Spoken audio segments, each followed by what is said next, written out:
I think if you are a writer, you just need to do that. It's worth it. If you're born with something, it's worth it to give yourself that time. Are you a busy mom but also want to write your first novel? I interviewed New York Times bestselling author and busy mom, Jenna Evans Welch, to get her tips on how to actually get it done.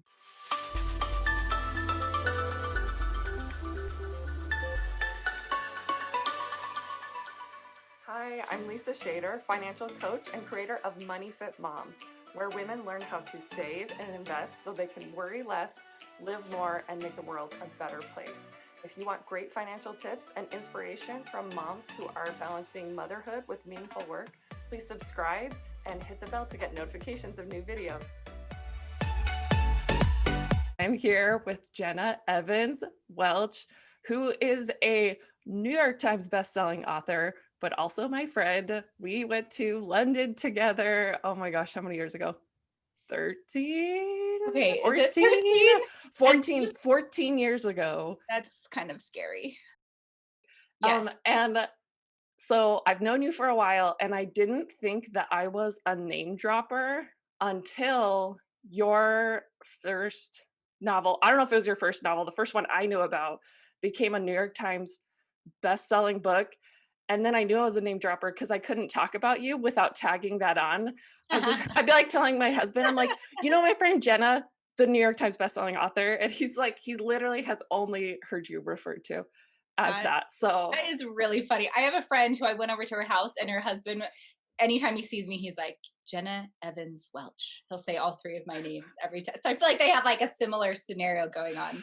we can't help it. It's like I think that um we kind of feel this shame about putting ourselves out there and feeling like a big deal. But then you think about when your friends are doing things that are successful or you just enjoy it, even if it's not commercially successful or whatever, and you cheer for them and you Yes. forget like we want each other to succeed. And so I think it's, I don't know, a good thing to know because I think a part of what I do is trying to talk people into putting themselves out there Yeah. and trying things. So I think it's important to see like, hey, even if you don't feel like you can put yourself out there, like everyone else around you is cheering you on. And So, also, I never feel weird when someone else is putting themselves out there.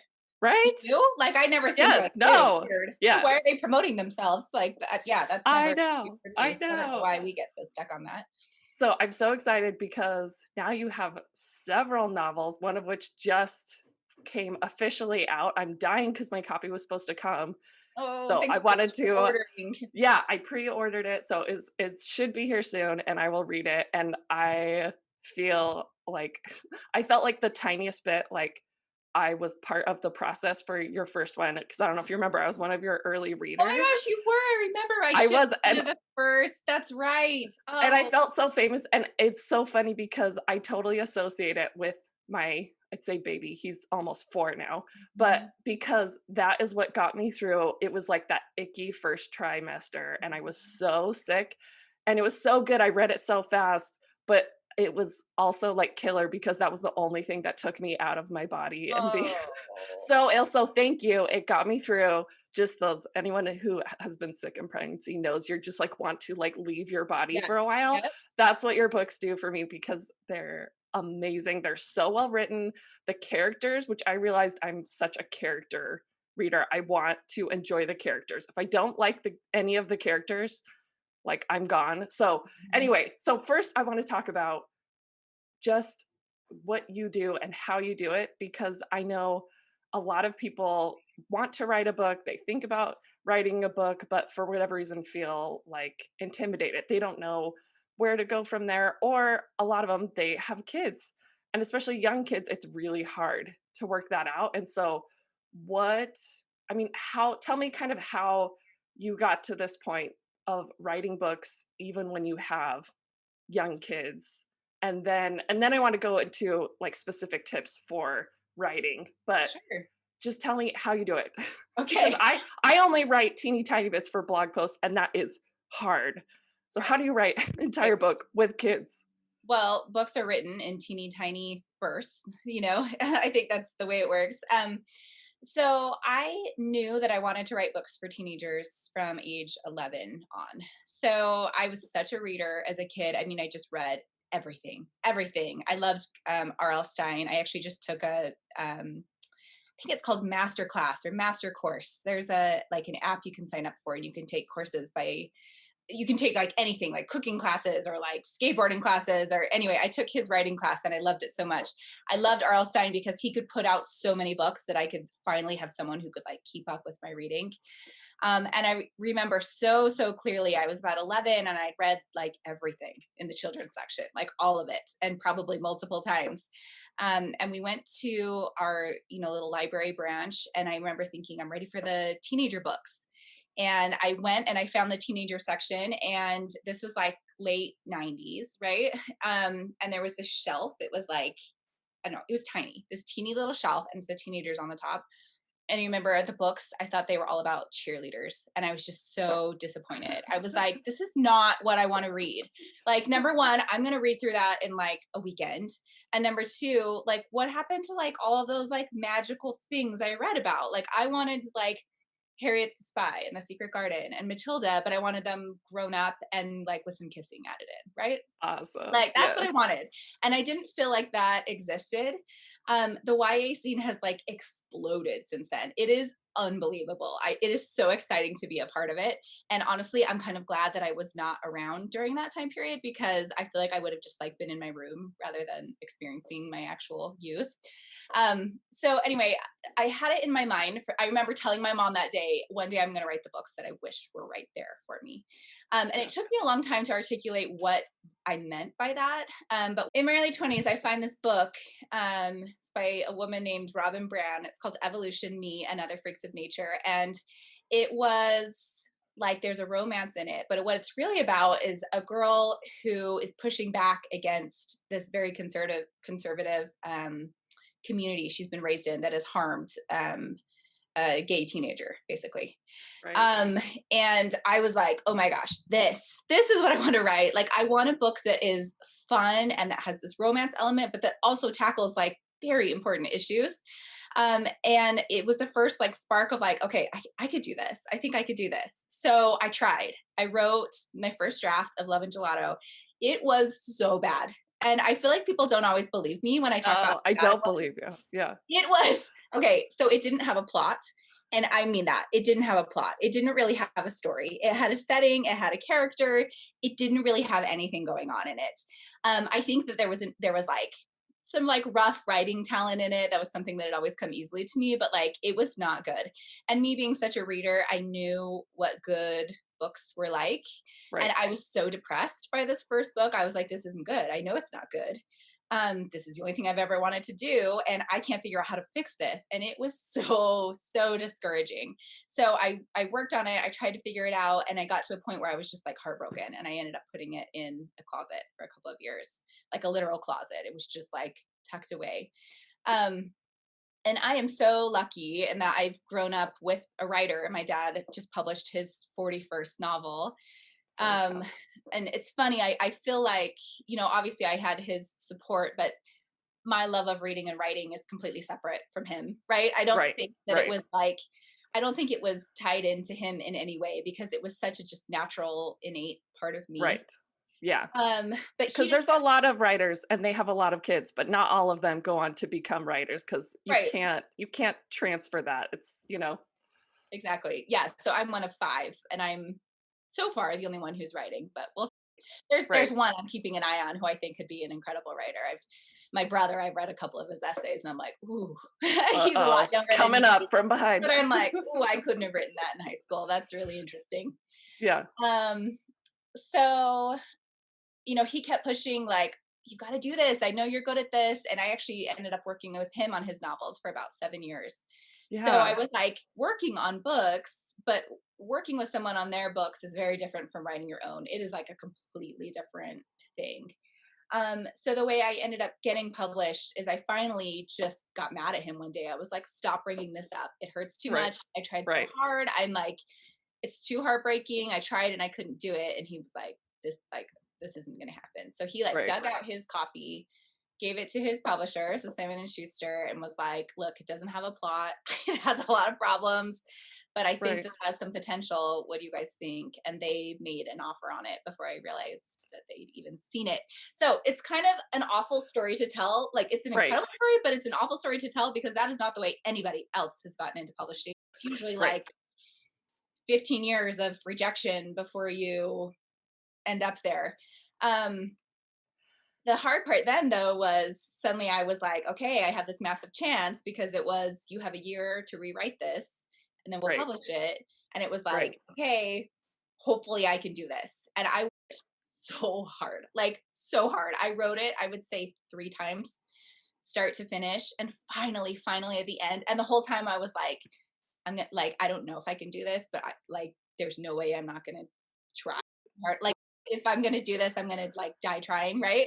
Yes, exactly. um and I remember at the end, finally I was like, I mean, I didn't know if it was going to be well received or if it would lead to more books, but I just remember being very confident that this was something I would have loved to read. Right. 11-year-old me was like, yes, this is the book. So it was, and then it was successful. Like it just did Yes. really well. It has led to 2 more books and now a fourth that I'm working on now. And it's in like, I don't know, 25 countries, I think. Right. And anyway, it's been fantastic. But in the early days of writing, which I'm sorry, I've totally gone off on a tangent, but early days of No. writing, I mean, when I first was starting out and it wasn't like I was being paid for it, right? Or Right. wasn't being paid much, there was a lot of needing to shift my life around. I had a 1 year old. Um, I was still working for my dad. I would get up in the morning and write for 1 hour before the rest of the household got up. I like hired my first babysitter. Like I think I had 2 3 hour chunks of time per week where I did my writing.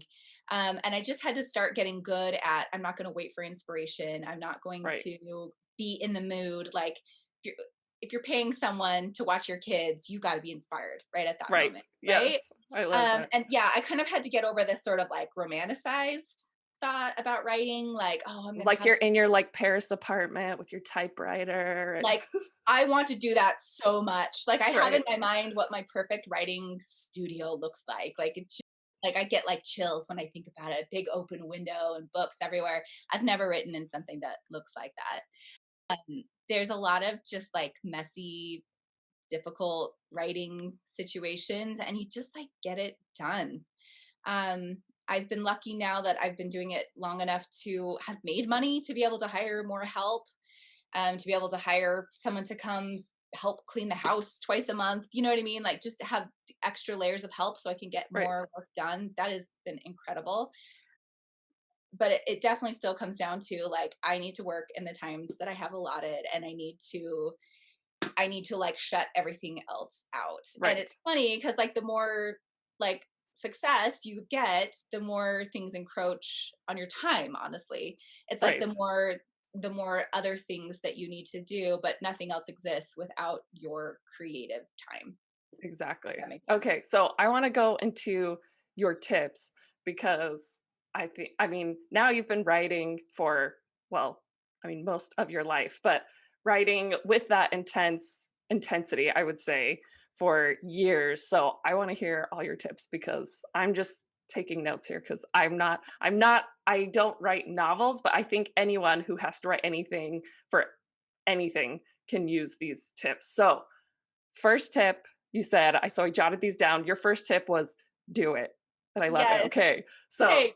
Do it. I know that sounds so like simple, but my first tip is always like just actually do the writing. I am right, so surprised, especially in the beginning. I was so surprised. Now I'm kind of used to it by how many people come up to me and say, oh, I've always wanted to write a book, or I've always wanted to write articles, or I've always wanted, when blogs were so big, I've always wanted to have a blog. Who say they always have wanted to do it but they have never started, right? So just sitting down and doing the work puts you ahead of like 95% of the people who say that they want to write.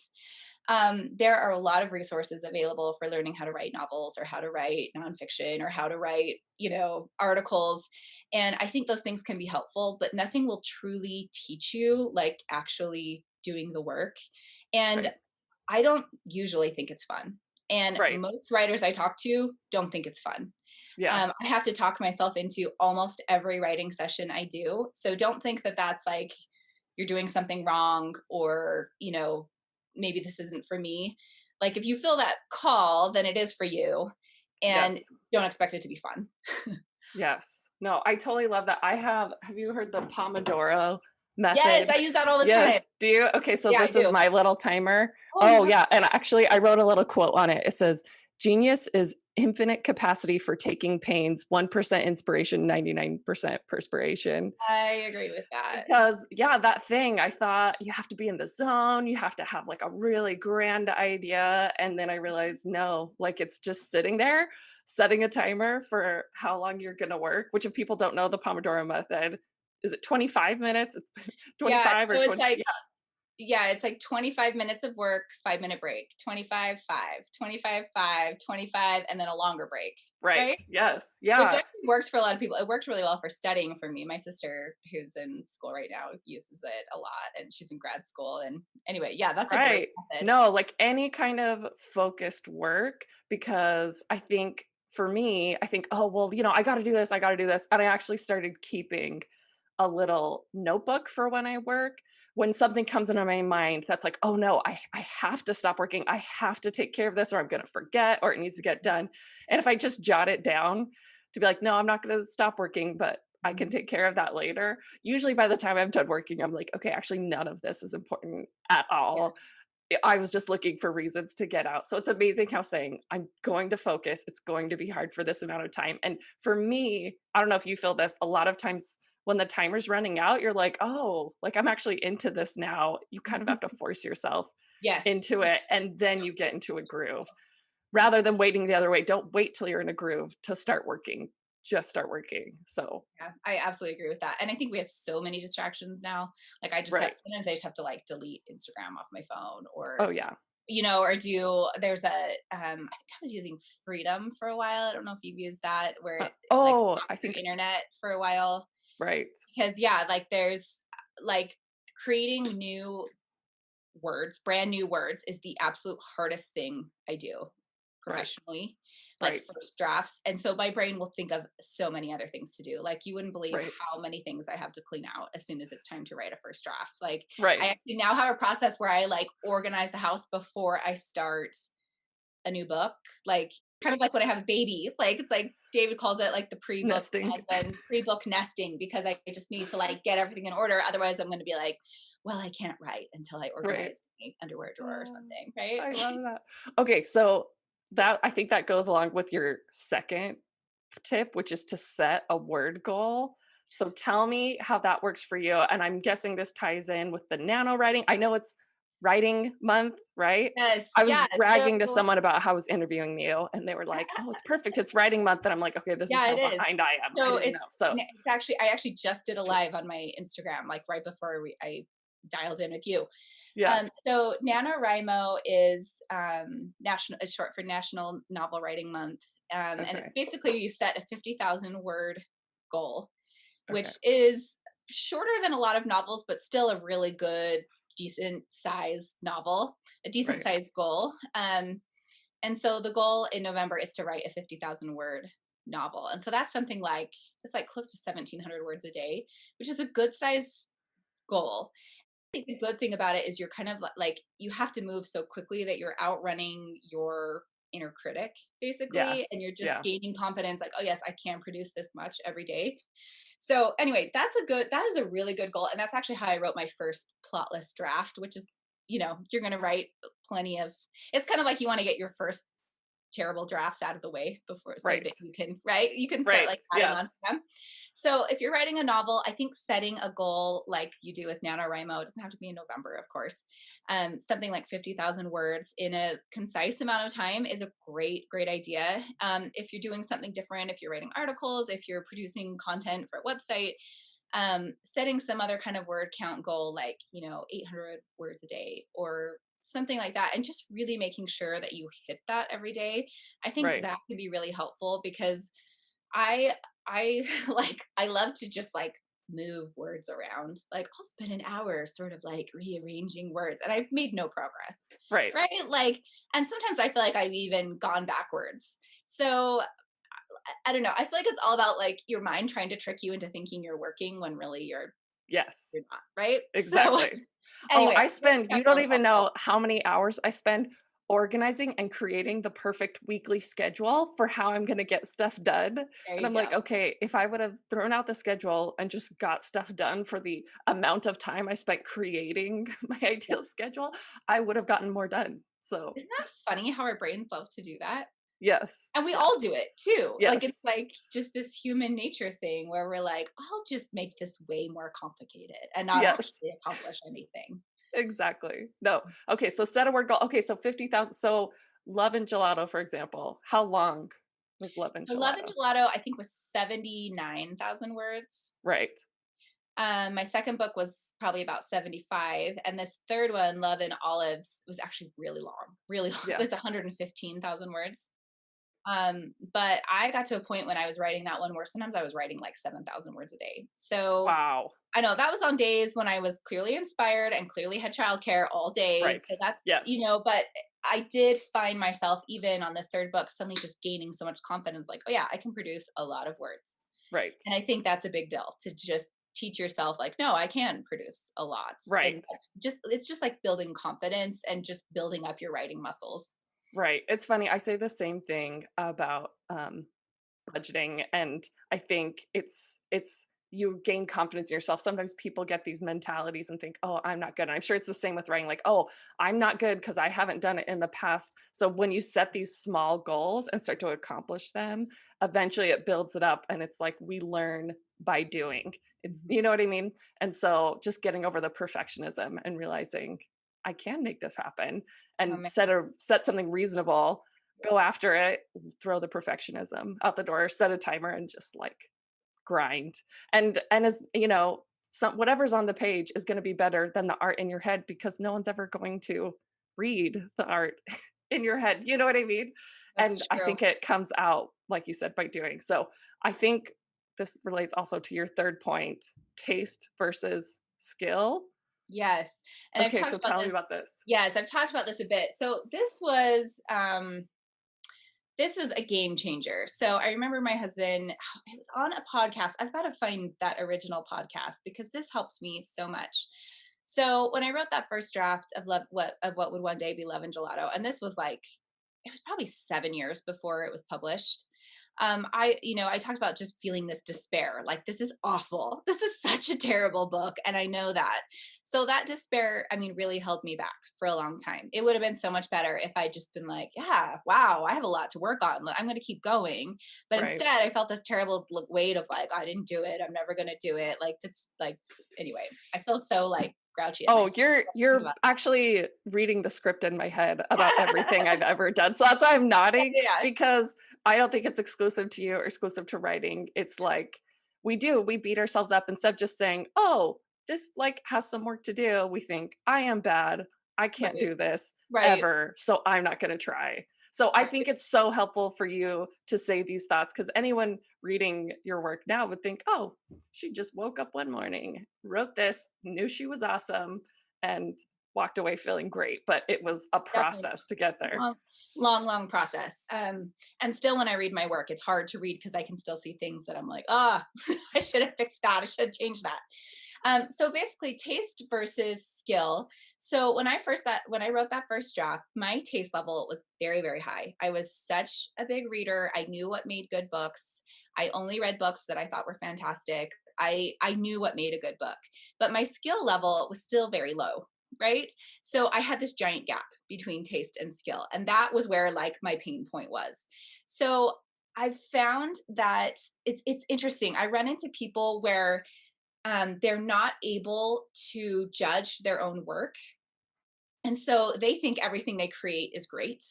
Right. And that's actually like, those are like blinders, right? The fact that Yeah. I could see that my work was not good was actually, it was painful, but that was actually a great thing because it allowed me to raise my skill level. And that is what I've been doing over the last 10 years, right? Right. Like my goal is to eventually have my skill level all the way up to my taste level. I don't think I'm there yet. I'm working on it.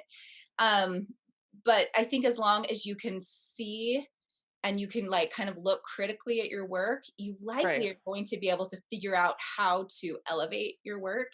Right. So feeling that like imbalance between your taste level and your skill level is actually like, if I could go back and tell myself one thing at that moment, is just like, this is positive. Like, look at this in a positive light. You're not there Right. yet, but the fact that you can see this and feel this is really good. It means you're going to be able to progress.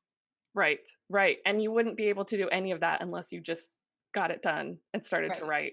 So Right. what are the things would you say over the last several years, say between like your first novel and going into, your latest and going into your next one, what are the things that do you think have elevated a little bit in your skill that you start to see more, or maybe it was stuff that even happened between your first draft of Love and Gelato and your last draft. Like what are those things that you think came with time? So a lot of writing. Like, Yeah. so I have written and thrown away so many words, like Right. so many. I once calculated how many words I must have thrown away as I practiced and practiced for Love and Gelato, and it was a terrifying number. It was like a million words or something. Oh, wow. Also, I had to get really good at criticism. I won't lie, like I get criticism every single day in this career, and that is painful. Like Like, comments on social media, yeah, or like I mean, if I wanted to, I are you could talking sit about and Goodreads? watch. Goodreads? Oh, Goodreads, Goodreads versus Amazon reviews, because we talk about that. So that's the thing I've noticed. I'm like, Goodreads they're up there with their taste. They think pretty, so high. Yeah. Goodreads, I feel like there's something up with their algorithm where really Yeah. negative reviews get pushed high. I don't know Yeah. what it is. There's something going on with Goodreads because sometimes I'll go and look at books that I think were just phenomenal, and I'm like, Yeah. this is so interesting to see how terrible these reviews Does it are. make you feel better though that even It people does. that yes, Yeah. yeah. Oh, it totally does. But Goodreads is actually like, most authors that I've talked to were like, we stay away from there because it will kill your creativity to see Mm, people just like slamming your work, right? right. So, I mean, I could sit and watch feedback coming in about books I've written all day. And honestly, the positive and the negative are not helpful to me. Like both of Right. them, right? Like once those voices are, I realized as I was writing my second book, like, oh, this is harder now that I have like, I can hear what I know what a critic sounds like. I know what it Right. sounds like to get professional reviews. I know what it sounds like to hear like all these Amazon reviews or to get tagged into negative reviews on Instagram, or Right. get feedback from my editors. Like anyway, I've had to learn how to shut those out. But I have had to learn how to take constructive criticism from people like my agent and my editors. That can Right. be super painful. You send in a draft, you get feedback. I'll sometimes get like a 10-page letter of, hey, these are all the things that just really aren't working in your draft. Right. And they're kind about that, but it's like, oh, it's so painful. I always have the It's night a of gut like, oh punch. no, it is. It totally is.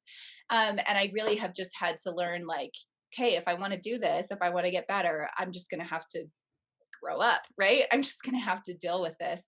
So, if you're not in a professional setting, if you have someone who can give you helpful feedback, take that helpful feedback. Not everyone's feedback is going to be useful. I haven't taken every piece of feedback I've gotten, even on a professional setting. I don't always think it's right. If there's something I really want to keep, I've done that before. Um, Right.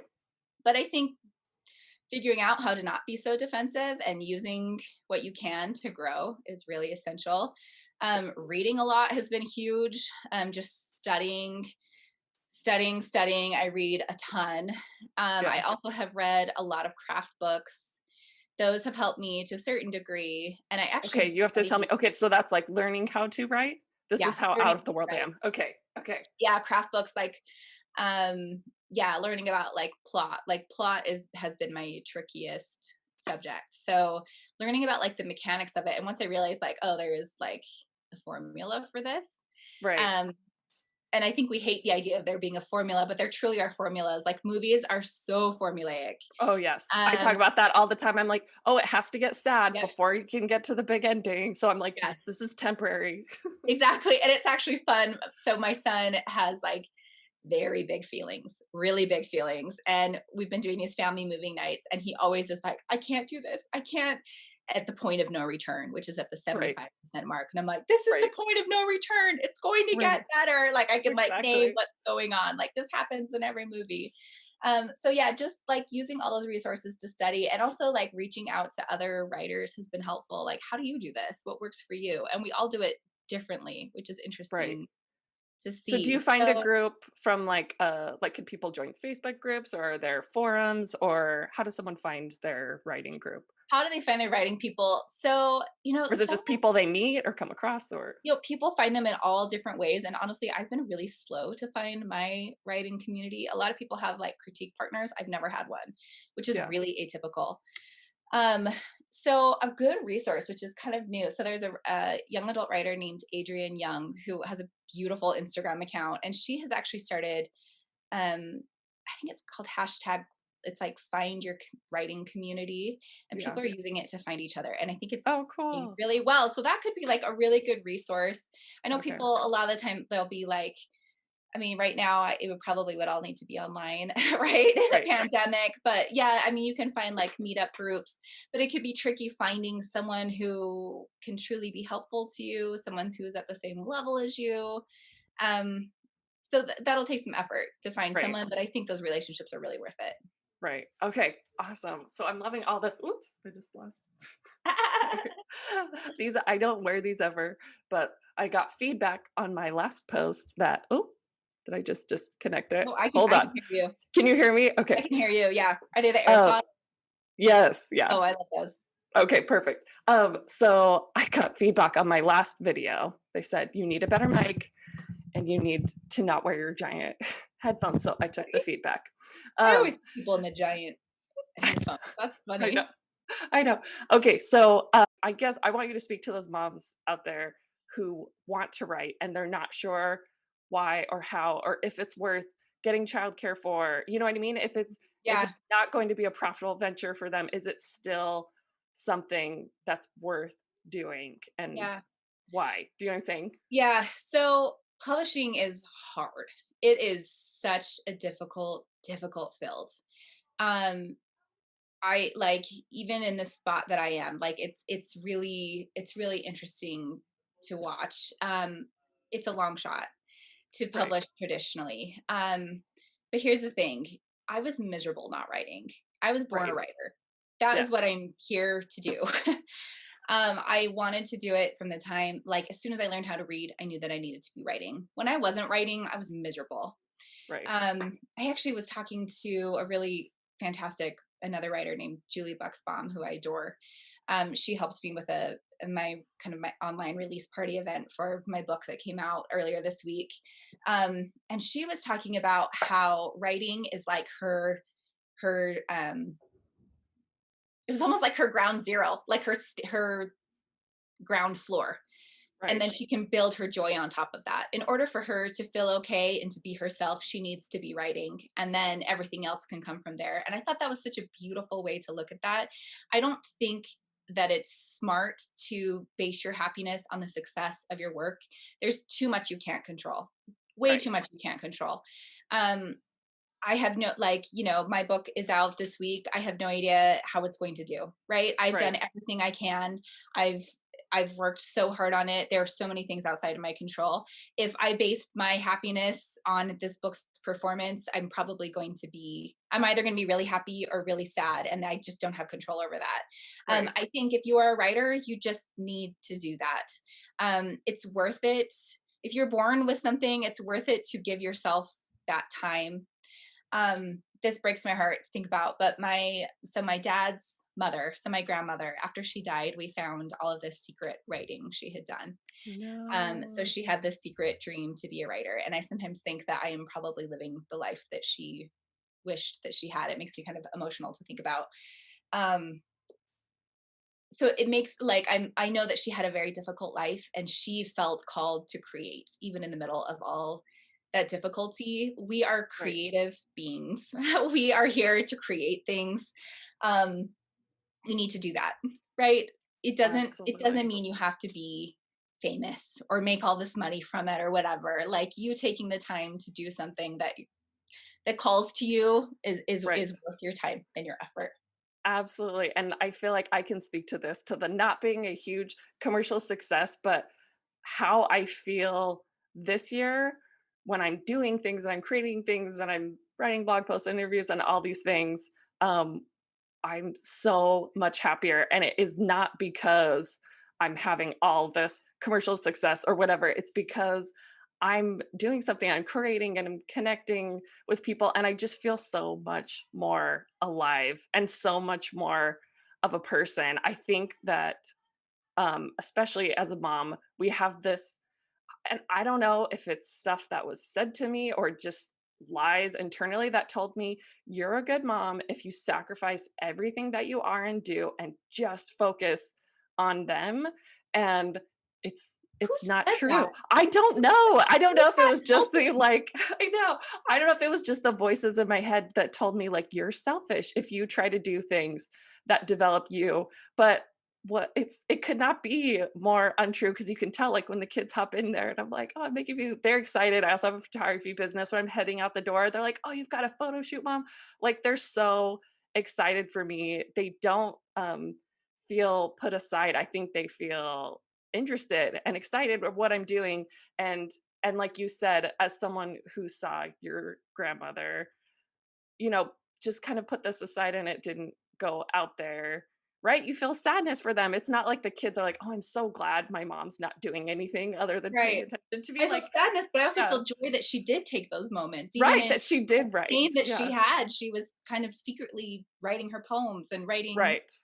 But And so yeah, I she mean, found joy in that, even if it didn't yeah, get published. But you're yeah, like, what more was in there that maybe she yeah, didn't have time to do right. because Or she had all didn't these think, other or things? didn't think, yeah, that she wasn't allowed that time.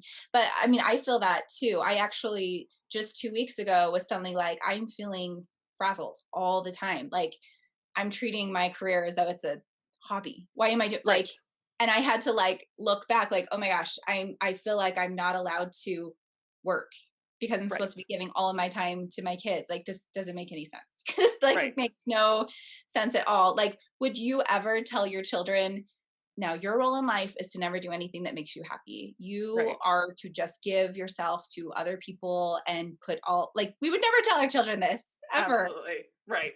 I So we know. should be modeling how we want them to live. Exactly. And I that's why I say the best gift you can give your kids is to be happy and live an amazing life so that they can have permission to do the same. So awesome. Well, I'm so glad that I got to spend time with you selfishly just because it's so good to I don't know, be back in touch, but Too cool. also to promote this amazing book. If you like, just go to the side, you can see it. Love and Olives, right there behind you. It's yeah, there it is.